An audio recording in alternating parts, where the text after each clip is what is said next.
Hi, Jeff. It's great to connect with you. Likewise, thank you very much. Well, if you told me back in 2007 that I would one day be talking to the author of a series I keenly followed, I wouldn't have believed you. Similarly, as an author, 14 years later, to see the books being made into a live action trilogy and then an animated reboot, how does that feel?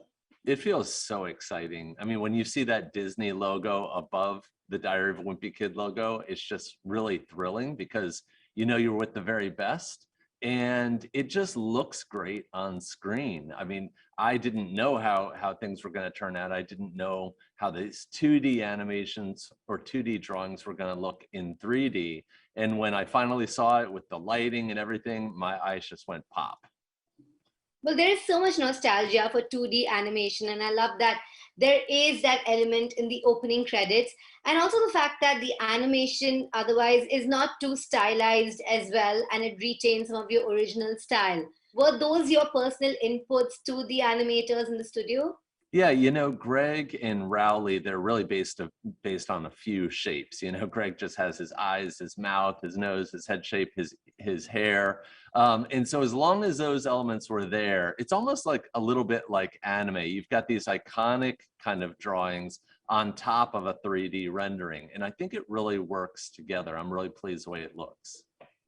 Well, absolutely. And we have Rowley with his signature two teeth with that front cap. And I think all the elements are right there, including, I think, Zooey Mama. That's right. That's right. Yeah, Rowley only has two expressions, mouth open happy and mouth open sad. And that was actually something fun with the animators is that they kept wanting to close his mouth and keep it closed most of the time. And I was like, no, he's just gotta look stupefied all the time. Well, I'm curious. When you're reading or watching the movie, are you Team Greg or are you Team Rowley?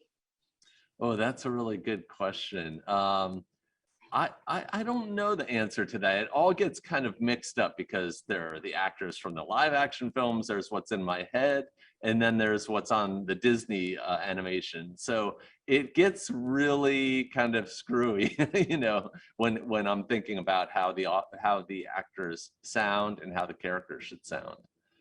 Well, when I was younger and I read the series, I always thought Greg was intensely relatable and he wasn't a model for anyone as such, which is why he was so popular. But later, I found out that there are some adults who think he could be a psychopath, that he's a bad person. Have you heard of these discussions and what are your views on that? Oh gosh, I think it's kind of silly. I think that Greg is a messy kid. I think he's a kid who's not fully formed and he's somebody who's growing, but he's recording his life at the same time. That's what's fun about the books is that from the opening pages, Greg says, you know, one day when I'm rich and famous. And of course, you know that he's not going to be rich and famous, but you know, it's something that you sort of tolerate because he's young and a little bit brash. Well, this synthesis with Disney seems natural to me. But has there been any Disneyfication of the story or of the characters? I think all of the Disneyfication of the story is positive because Disney likes to tell stories for families, not just kids and not just grown-ups, but families. And so they really challenge me to flesh out the adult characters, mom and dad, and eventually grandpa in Roderick Rules. And I think that really benefits the story. Well, I'm definitely looking forward to Roderick Rules. I just want to put that in there. And you've said that the characters now feel more 3D. I have to disagree with you. I always felt them extremely three-dimensional and completely rounded. But I will admit that there is a heavier emotional core in the film, and it all kind of sort of follows that natural arc. What do you feel about that? Yeah, when I'm writing the books, I never think about emotion in the storytelling. I don't have to. I'm just thinking about comedy. I'm not really trying to deliver an emotional story. And on the screen, you really have to tell that kind of a story because you're making a contract with your audience. They want to be entertained and they want to feel all the feelings they can feel, excitement, joy, sadness, maybe fear. So you're really trying to wring out the emotional sponge. And I think we do that in this movie. And I think you do that very smoothly. Now, coming to the voice cast, what a talented bunch. They sound exactly like the voices in my head, from Brady Noon to Ethan Williams. Did you give them any cues going forward? I didn't actually. You know, I got to meet them virtually, just like we're meeting right now. And they seem to really live in those characters. You know, it's really exciting when you encounter an actor who just gets it. And both of the principals really get it. In fact, the whole cast is really great.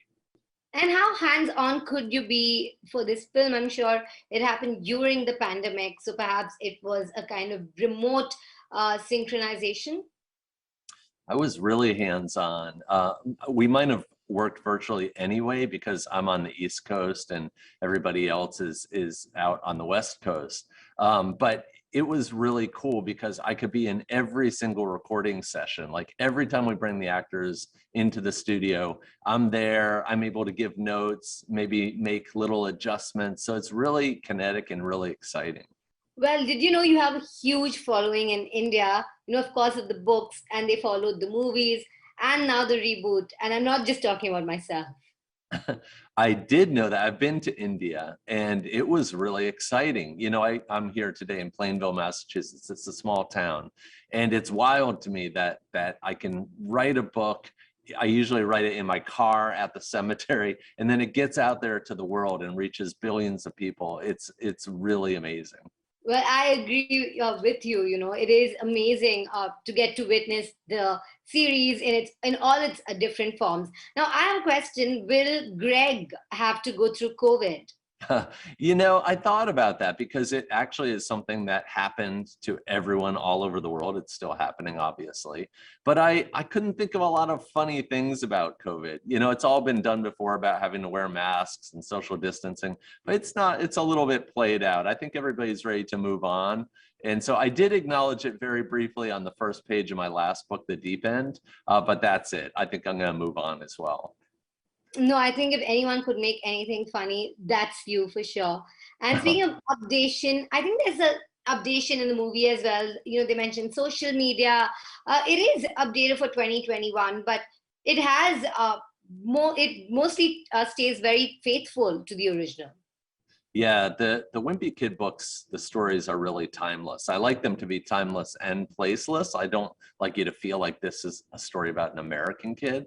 And they're sort of old fashioned in a way. Like this first story, Diary of a Wimpy Kid, it could have been told 20 years ago and it probably could happen 20 years from now.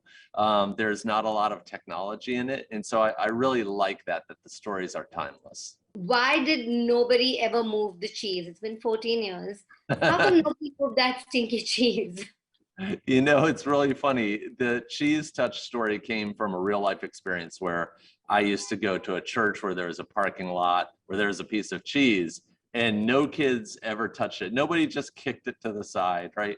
There's something about that kind of thing where it creates its own myth and you don't want to mess with that myth. All right, then I won't mess with it and ask you any more questions. Thank you so much, Jeff.